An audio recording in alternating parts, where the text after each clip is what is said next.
നമസ്കാരം. ഞാൻ ബാസ്മി കുറ്റിച്ചാറ. ഇത് കോഴിക്കോട് ഗവൺമെൻറ് ബീച്ച് ഹോസ്പിറ്റലാണ്. ഒരുപാട് പാവപ്പെട്ട ആൾക്കാരെ ആശ്രയമായൊരു ഹോസ്പിറ്റലാണ്. പക്ഷേ ഇവിടുത്തെ ഒരു അവസ്ഥ വല്ലാത്തൊരവസ്ഥ. ഒരുപാട് ആൾക്കാർ വീഡിയോസ് ചെയ്തിട്ടുണ്ട്. ഇതുവരെക്കും ഇവിടുത്തെ അധികാരികൾ കണ്ണു തുറക്കാൻ സാധിച്ചിട്ടില്ല. ഈ റോഡ് നന്നാക്കണം എന്നല്ല ഈ വീഡിയോയിലൂടെ അറിയിക്കണത്. ഒരു പക്ഷേ ഇവിടുത്തെ അധികാരികൾ കണ്ണ് തുറന്നിട്ട് ഈ റോഡ് നന്നാക്കണക്കാട്ടി മുന്നേ ഇവിടുത്തെ എന്തെങ്കിലും വാട്ടർ അതോറിറ്റി അല്ലെങ്കിൽ ഇലക്ട്രിക്കിൻ്റെ എന്തെങ്കിലും അറ്റകുറ്റ പണികളൊക്കെ എടുത്തതിൻ്റെ ശേഷം ഈ റോഡ് നന്നാക്കിയാൽ മതി. അഥവാ അത് നന്നാക്കി കഴിഞ്ഞ് പിന്നെ ഇവിടെ ഇതൊക്കെ കുത്തി പൊളിച്ചിട്ട് പിന്നെ ആദ്യത്തിനെക്കാട്ടി ഒരു അവസ്ഥ നേരിടേണ്ടി വരും. അത് ഈ വീഡിയോയിൽ കൂടെ ഒരു സന്ദേശം അതാണ്. ഈ റോഡ് ഇനി നന്നാക്കണമെന്ന് തോന്നിക്കഴിഞ്ഞിട്ടുണ്ടെങ്കിൽ ഇവിടുത്തെ അറ്റകുറ്റ പണികളും പൈപ്പ് ഇടാനുള്ള പണികളും വേറെ ഇലക്ട്രിക് പണികളൊക്കെ എടുത്തതിൻ്റെ ശേഷം റോഡ് നന്നാക്കിയാൽ വേണ്ടി. ഓക്കെ.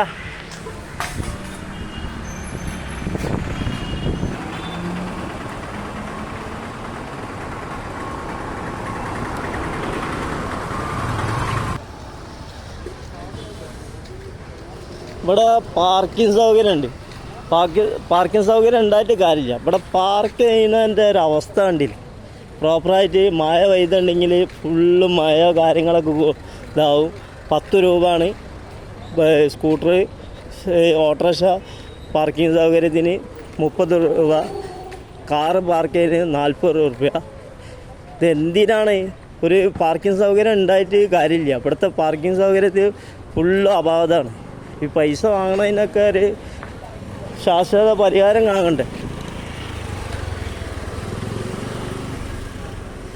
അമ്പൽ റിക്വസ്റ്റാണ്. ഈ റോഡ് നന്നാക്കാന്ന് വെച്ചാൽ അധികാരികൾ കണ്ണ് തുറന്നിട്ടുണ്ടെങ്കിൽ ഇവിടുത്തെ അറ്റകുറ്റകൾ പണികളൊക്കെ തീർത്തതിൻ്റെ ശേഷം ഈ റോഡ് നന്നാക്കുക. അല്ലെങ്കിൽ വീണ്ടും ഈ റോഡിൻ്റെ അവസ്ഥ ദയനീയമായിട്ടുള്ള അവസ്ഥ ആയിരിക്കും.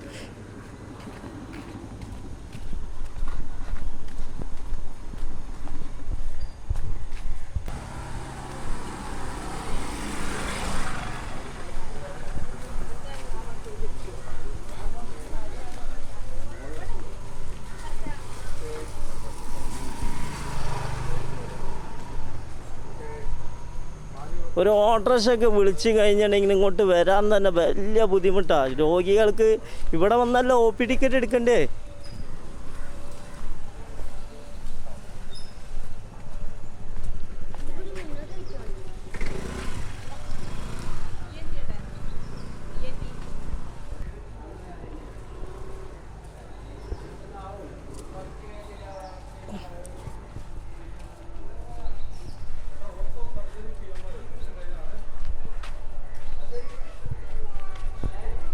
ഈ വീഡിയോ വൈൻഡപ്പ് ചെയ്യാൻ പോണ്. ഇത് എടുക്കാൻ തുടങ്ങിയിട്ടുണ്ടെങ്കിൽ ഒരുപാട് ഉണ്ടാവും. ഇത് അധികാരികൾ ജനങ്ങൾ ഇത് പ്രതികരണശേഷി ഇല്ലാത്തത് കൊണ്ടാണ് ഇതിങ്ങനെയൊക്കെ എടുക്കുന്നത്.